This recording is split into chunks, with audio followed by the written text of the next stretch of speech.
the First World War. It starts with literally horses and carriages and ends with tanks.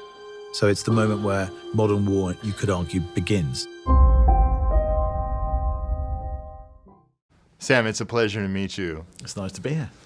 This film, it's without a doubt my favorite war epic since Saving Private Ryan. Wow. It feels so immersive, and I mean this in a very positive way, but it felt claustrophobic. You know, you feel like you're there in no man's land, and I think that's why it had such an emotional, response for me. Yeah. When was the decision made when you sat down with Roger Deakins, the cinematographer, to tell the story and the narrative that you have it to where it is continuous? Yeah, well, right from the beginning, I wanted it to be 2 hours of real time, and I wanted to feel like we were, in a ticking clock thriller. Effectively, that's what it is.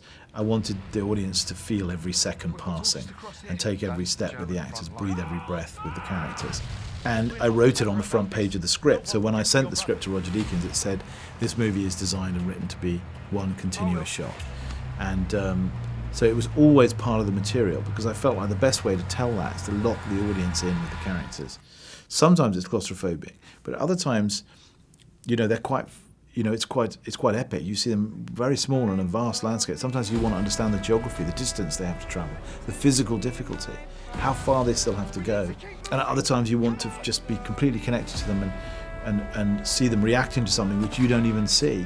So that dance of the camera and the characters and the landscape, all three of which are moving all the time, that was the language of our particular film, and that we had to try and develop over a number of months.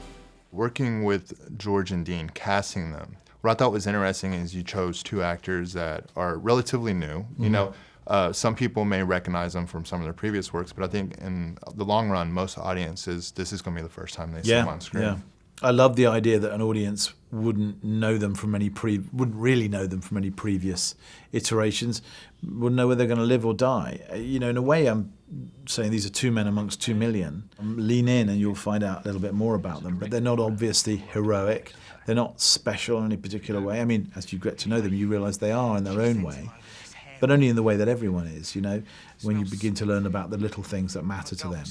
So I felt it was right that they should be two actors who weren't that well known, but then I wanted to populate the rest of the movie, with figures of authority, and the people they meet, who in a way they're intersecting with lives that are much bigger than their own, are people like Colin Firth and Benedict Cumberbatch, Mark Strong, Richard Madden. So you have an unusual thing where it's the unknown actors that are taking you through the movie, and the known actors are the people that they meet.